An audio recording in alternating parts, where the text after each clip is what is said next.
ay maray na aga sa Indogabos sa mga Bicolano dyan, sa mga ano ko dyan. Yao na naman ako nagbibideo sa Indo. Ayan mga kabungal, nagbabike na naman tayo mga kabungal.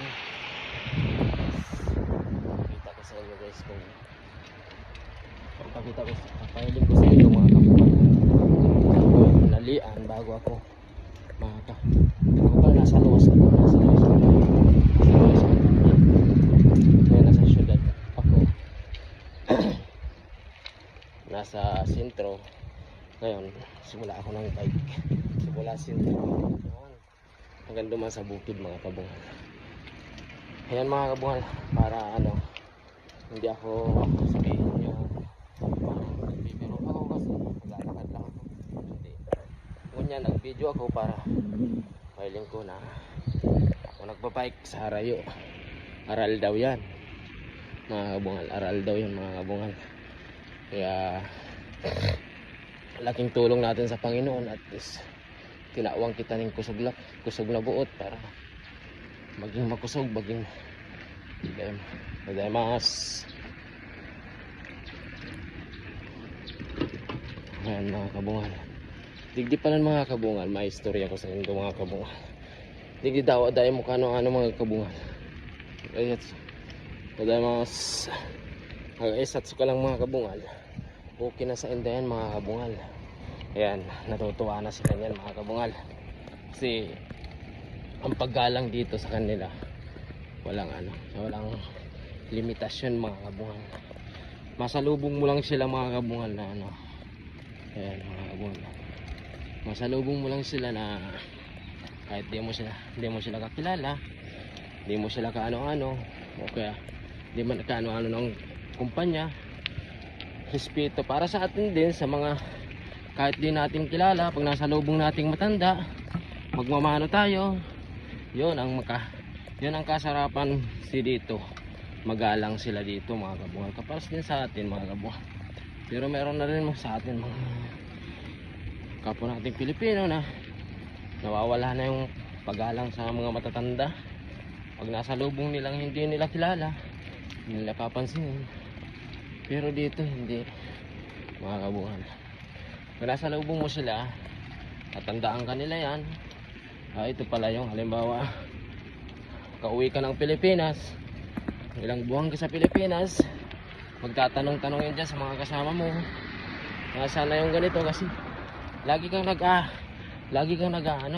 kabungal, laging paggalang ang nasa mo, umaga at hapon, walang pinipili kumbaga. Kaya ito mga kabungal, ito sa galing doon sa sentro mga kabungal, siguro mga 7 minutes mga kabungal bago makakapasok doon sa bukid na sinasabi ko. Mamaya dadaanan na natin yung bukid mga kabungal, mga 3 minutes pa nandun na tayo sa loob ng bukid mga kabungal. Yung una ko palang video nung nakaraan mga kabungal, yun hindi ko na kayang i-bike mga kabungal yan kasi kaya kumbaga naglakad na lang ako mga kabungal, kasi pag babikin mo ay pawis na ako nun mga kabungal. Kaya naglakad na lang ako kasi medyo hindi ko na kaya yung i-bike matirik mga kabungal, matirik, bakit siya pag pauwi. Oo mga kabungal, kaya at least hindi tayo mahirapan kahit di ka magpedal, okay lang mga kabungal, kasi papalusong siya pababa. Hayaan mo lang yung bike mo, tatakbo yan mga kabungal. Kaya ito ako, simula doon sa hinalisan ko, nag-video ako para makita nyo kung ilang minutes.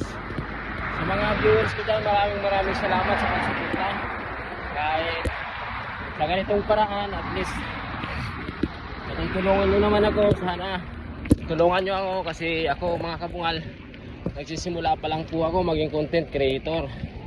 Sana suportahan nyo naman po ako at sana wag kayong magsawa kahit ganito lang yung pa-video ko sa trabaho ko, kasi di pa po ako masyadong marunong. Wala po, mag-isa lang po ako nag-video, mag-isa lang po, at least Wala pong mga hilig yung kasama ko eh, kaya sabi ko nga, ako na lang. Ayan mga kabungal. Ay, tawid na tayo mga kabungal, malapit na tayo pumasok sa bukid mga kabungal. Ayan. Ayan guys. Ano yun? Ito na pala yung gate mga kabungal, papasok na tayo sa bukid mga kabungal. Nakikita nyo mga kabungal. Ayan, nakapasok na tayo mga kabungal. Ayan. Diba? Sabi ko sa inyo, 3 minutes nandito tayo sa bukid. Maya doon sa kalahatian mga kabungal, maglalakad na naman lang tayo. Napakita ko sa inyo kung saan ako magsisimula maglalakad kasi sobrang tirik na, di ko na kayang i-bike. Ayun. Ito nga po pala yung kapatid ko.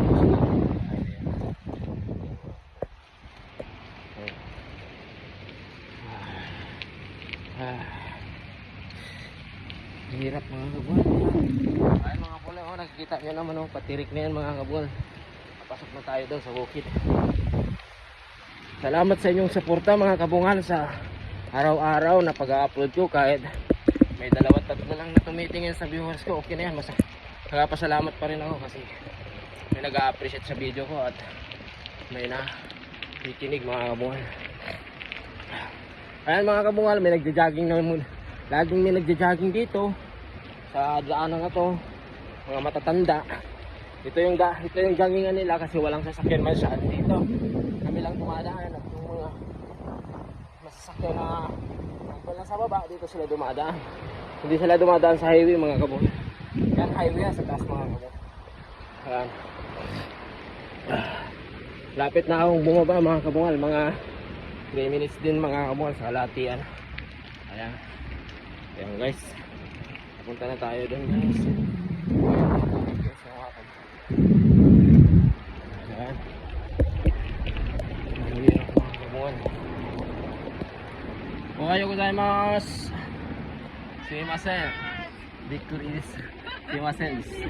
Ganbatte. Ganbarimasu. Ayan mga kabungal. Yan yung mga matatanda na nagja-jogging dito mga kabungal. Yan ang sisipag nila mga kabungal mag-jogging. Ayan. Kahit dito. Ayan, hirap. Ayan yung malapit-lapit na tayo maglakad mga kabungal. Kasi dito, may sobrang matirik. Pag may patag siya, may wala siyang katulad dito, patag ito mga kabungal, magbabike tayo dito. Doon sa una-unahan, di kaya ng bike natin. Kailangan tayong maglakad. Kaya sakripisyo lang tayo para sa pamilya natin. Huwag natin hayaan na maging tamad tayo sa mga trabaho natin kasi ito yung natin sa atin, sa mga pamilya natin sa Pilipinas. Kahit malayo tayo, at least nakikita natin yung mga bata nag-aaral ng mabuti. Doon nawawala yung pagod natin. Katulad ng mga anak ko mga kabungal, sipag nila mag-aral. Halos wala na akong masabi sa mga anak ko. Nakikita na nila yung sakripisyo ng tatay nila, ng papa nila. Maraming salamat sa mga anak ko. At least yung sakripisyo ko, at least nakikita ko rin. Hindi nila ako, kumbaga, hindi nila ako kinakahiya na ganito lang yung trabaho ko. Wala silang pinipili. Mga bunso ko at panganay ko, maraming salamat sa pagsuporta kay papa. Thank you very much. Kahit ayan mga kabungal, nagsimula na ako maglakad kasi ang tirik mga kabungal. Di kaya na ng bike ko yan mga kabungal. Ayan guys, nakikita nyo, sobrang hirap umaga pa lang guys mga kabungal. Hindi ko na ito 8 years ko itong ginagawa mga kabungal. Di ako nagbibiro. Siguro tsaga-tsaga lang hanggang na maihaw natin sa hirapan ng ating pamilya. Makakuha tayo ng sipinin natin isang pagsubok to sa atin, binigay ng Diyos para sa atin, para sa pamilya natin. Kasi kung doon tayo magtatrabaho sa Pilipinas mga kabungal, okay naman, nakukuha natin ng araw-araw mga kabungal sa panghanap buhay natin, sa pagkain. Pero darating yung sahod natin linggo-linggo, walang natitira, wala tayong naiipon sa bangko kasi bago matatapos yung isang linggo, utang tayo ng pagkain, ulam, bigas. Pag walang ulam, Yun. Pero nakakaano naman kasama natin. Ang kaano lang ng mga kabungal. Kasi kaibahan lang ng malayo at nandun ka malapit sa pamilya. Yun. Ito mga kabungal, patag na naman to, magbabike na naman tayo dito. Ay mga kabungal, bike tayo para mabilis-bilis makapagpahinga. Yan, pawis-pawisan na naman si kabungal, oh. Nakikita nyo, oh. Kaunting lakad lang yun mga kabungal. Ayun, oh, ganda ng palay mga kabungal, oh. Ayan. Ayan guys, oh. Pinapakita ko sa inyo yung ano. Ito, si kabungal, pawis na naman. Hingal pa more kabungal. Ayan, para sa pamilya. Ayan. Sa mga kapanood nito, sana bago kayo pumunta dito, mag-isip-isip muna kayo at mag-isipan yung mabuti at sana lakasan nyo ang loob nyo. Kasi kami, iniisip namin para sa pamilya. Kaya nilakasan namin ang loob namin. Para at ayan mga kaibigan natin yan, mga di-deliver ng dyaryo. So ayan guys, nakikita ko sa inyo yung ano. Ayan, dito pala mga kabungal, may istorya ko sa inyo. Simulat noon ng tatay nila, yung mga anak nila, katabi-tabi lang yung bahay. Ayan, tulad yan mga kabungal. Dati may bahay yan dito, yung pinakauna, yung tatay nila. Ayan, ginibahan na nila, lumipat din sa kabila.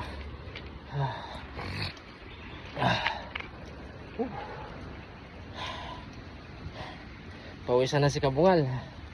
Ayan, tsaga-tsaga lang mga kabungal, para tayo. Ayan guys, ito naman pala mga kabungal, mga sabayta, scaffolding kung tawagin sa atin mga kabungal. Kumpanya ng scaffolding. Sila yung ano, nag-i-scaffolding sa labas ng mga bahay na bagong gimba, bagong site. Tatayuan nila yan para mapurmahan nila pataas. Yan sila yan, kumpanya nila yan mga kabungal. Hirap din dyan mga kabungal, ang antis din dyan, mahirap. Pero at least kapunta tayo dito sa mahirap din pero tsaga-tsaga, di ba? Tawa-taan lang natin sa tawa-tawa para mawala yung pagod natin. Ayan guys.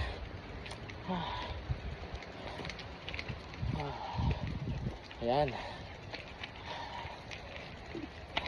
Ayan mga kabungal. Long video na tayo mga kabungal, pero at least mapakita ko sa inyo. Yan, nakita nyo na simulat pagbike ko doon sa baba, sa ano, sa sentro hanggang dito sa bukid, di ba? Ilang minutes to mga kabungal. Naglalakad tayo kasi di ko kaya mga kabungal, oh. Ayan ang tirik mga kabungal, oh. Sobra. Yan. Ayan guys. Ayun mga nagja-jogging, oh. Ayun mga matatandang yan, sisipag mag-jogging mga kabungal. Kasi pag gusto nila dito araw-araw, dito pala mga kabungal, ang edad dito mayroong 100 yung edad nila. Kasi sila kasi pambihira silang uminom ng tubig mga kabungal, mga tea, porontsa, yun. Yan ang tubig nila. Tapos pag uwi nila, 2 beer, 1 sotso, 1 baso, okay na. Yan, galing sila sa trabaho, may pahinga. Sa atin mga kabungal, pag sahod ng Sabado, inuman na agad, wala nang ano, pigil-pigil hanggang magdamagan. Hindi, papatayin natin katawan yan. Kaya dito ko rin natutunan mga kabungal kung paano maging matatag sa buhay, paano maging lakas ang loob, paano nakikita ko sa kanila dito kasi trabaho mga kabungal. Walang tambay dito mga kabungal. Di katulad sa atin, maraming tambay. Yung tambay dito mga kabungal, yung gobyerno pa ang bibigay ng trabaho sa'yo kung gusto mo sa level ng natapusan mo mga kabungal. Kaya ang kasarapan dito, wala ka nang ano yun, hindi ka matatakot, di ka magugutom. Magugutom ka dito pag di ka gumalaw, nasa bahay ka lang. Pero kung nasa bahay ka lang, kung may kapansanan ka, may sahod ka dito mga kabungal.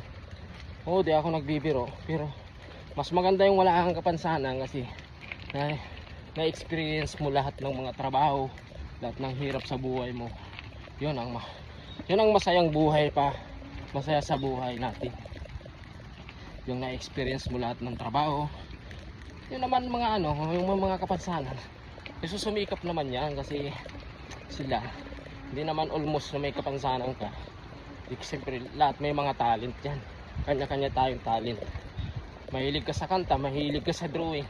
Kahit may kapansanan ka, pakita mo yung the best mo. Pakita natin yung nalalaman natin. Kasi wag nating sayagin yung may kapansanan ka na, hindi ka pa gumagalaw. Ay yun, mahirap yun. Pero wag nating yun yung may mga kapansanan kasi proud tayo sa kanila. Kasi sila yung sumisikap para mabuhay sila. Guys, hanggang dito na aking video. Maraming salamat sa panonood sa aking video kahit konti. Subok. Ohayo gozaimasu. Sumimasen. Yo guys, hanggang dito na aking video. Maraming salamat. Hi.